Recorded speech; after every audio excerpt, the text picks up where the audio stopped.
So easy కదా.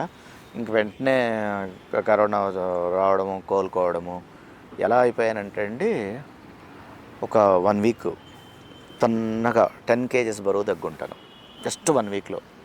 అంటే ఇక హాస్పిటల్కి వెళ్ళలేదు, నేనే రూమ్లో ఒక్కడనే కూర్చొని అజిత్రాల్ 500 mg రోజుకొకటి చొప్పున ఒక 5 days, ఫీవర్ ఉన్నప్పుడల్లా పారాసెటమాల్ వేసుకుంటూ లైట్గా ఈ గంజి అలాంటివి తీసుకుంటా, రాగి మాల్ట్ అలా తీసుకుంటూ మొత్తానికి ఆ వీక్ ఒక 10 kgs టప్పున తగ్గిపోయాను. చాలా వీక్ అయిపోయాను కరోనా ఎఫెక్ట్తో. అయినా కూడా ఆ 3 weeks తర్వాత అంత వీక్గా ఉన్నా కూడా వెళ్ళి ప్లేట్లెట్స్ అడిగితే వెళ్ళడం, ఇచ్చేయడం. మరి కరోనా టైంలో మరి బ్లడ్ డొనేషన్ అనేది స్టాప్ చేశారా? అంటే అసలు కరోనా ఎందుకు వచ్చిందంటే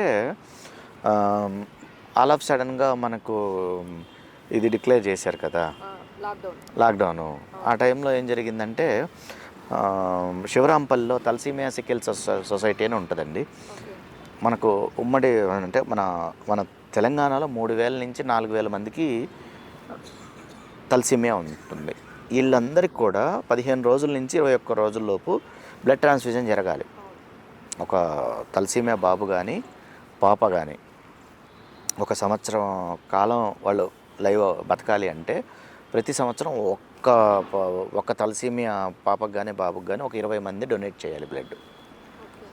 అంటే మనకు ఈ బోన్ మ్యారో నుంచి ప్రొడ్యూస్ అవుతూ ఉంటుంది.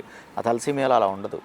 వీళ్ళకి ఏదైతే ట్రాన్స్ఫ్యూజన్ చేసిన ఈ పిఆర్బిసి ప్యాక్డ్ రెడ్ బ్లడ్ సెల్స్ ఒక 15 days నుంచి 20 days వరకు పనిచేస్తాయి.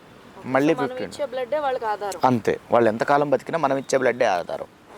ఆ తలసీమియా నుంచి పూర్తిగా కోలుకొని బ్లడ్ ఎక్కించుకునే పరిస్థితి లేకుండా ఉండాలంటే వాళ్ళకు బోన్ మ్యారో ట్రాన్స్ప్లాంటేషన్ అనేది అవసరము. Expensive plus bone marrow match అవ్వాలి. మ్యాచ్ అయితే బోన్ మ్యారో చేసుకుంటే వాళ్ళకు ప్రొడ్యూస్ అవుతుంది. అప్పుడు రక్తం ఎక్కించుకునే అవసరం ఉండదు. అందరికీ అది సాధ్యం కాదు. కాబట్టి ఈ తలసీమియా పిల్లలకి ఏం జరిగిందంటే అది సడన్గా లాక్డౌన్ అనమాట.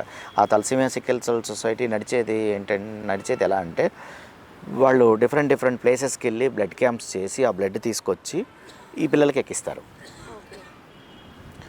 క్యాంప్స్ లేవు, లాక్డౌన్ ఉన్న నెలలు అయిపోయాయి.